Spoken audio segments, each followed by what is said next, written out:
2 को लेकर जो सप्लीमेंट्री रिजल्ट आने की बात कही जा रही थी और जो वादा खिलाफी हुआ, इन सब मामलों को लेकर कल एक बड़े आंदोलन की तैयारी में शिक्षक अभ्यर्थी हैं। और निश्चित रूप से कल सभी लोगों को, जितने भी साथी मेरी बातों को सुन रहे हैं, TRE 1 में 14,700 पदों को लेकर जो शिक्षा विभाग सूची भेजी गई थी, सभी पदों पर पूरक परिणाम जारी हो, इसके लिए एक बड़े आंदोलन की तैयारी में शिक्षक अभ्यर्थी है। और जितने भी साथी बिहार के विभिन्न जिलों से सुन रहे हैं मेरी बातों को, कल इस आंदोलन में भाग लेंगे और सरकार के समक्ष अपने लोकतांत्रिक तरीके से जो लड़ाई लड़ी जा रही है उसमें अपने सहभागिता दायर करेंगे। साथियों, अभी जो हम बात करने जा रहे हैं वो है कि TRE 2 में जो पूरक परिणाम जारी नहीं हुए और TRE 1 में, TRE 1 को लेकर जो चीज़ें छलावा की गई BPSC की तरफ से और शिक्षा विभाग की तरफ से, उस सब के लिए क्या सरकार की तरफ से जो लोग विपक्ष में थे, यानी कहने का मतलब कि NDA के नेता, खासकर बिहार के BJP के पूर्व प्रदेश अध्यक्ष सम्राट चौधरी जो आज डिप्टी CM है, और विजय सिन्हा जी जो विधान परिषद में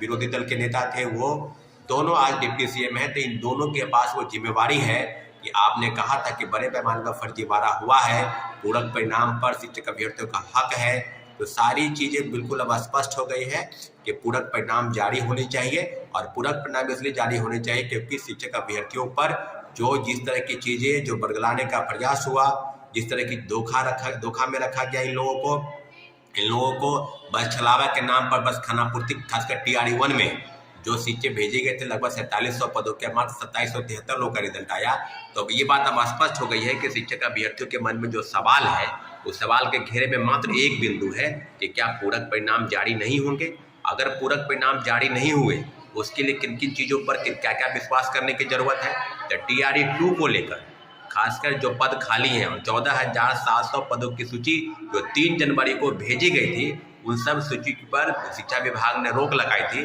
परंतु पुनः शिक्षा विभाग की तरफ से हरी झंडी मिल गई थी कि 31 जनवरी के पहले आप सभी लोगों का रिजल्ट पब्लिश कर दें। तो अब जो चीज़ें हैं सारी चीज़ों पर अब बिल्कुल कवायद बिल्कुल हो चुकी है कि रिजल्ट जो है एनी हाउ 31 तारीख के पहले निकालना है। तो साथियों, अब जो चीज़ें हैं कि क्या सरकार के तरफ से जो डिप्टी CM है दोनों और खासकर माननीय मुख्यमंत्री जी, तो इस सब चीज़ों पर शिक्षा विभाग की तरफ से TRE 3 की भी नोटिस आ रही है कि मार्च में संभावित परीक्षाएं लेने की योजना है आने लोकसभा चुनाव के पहले।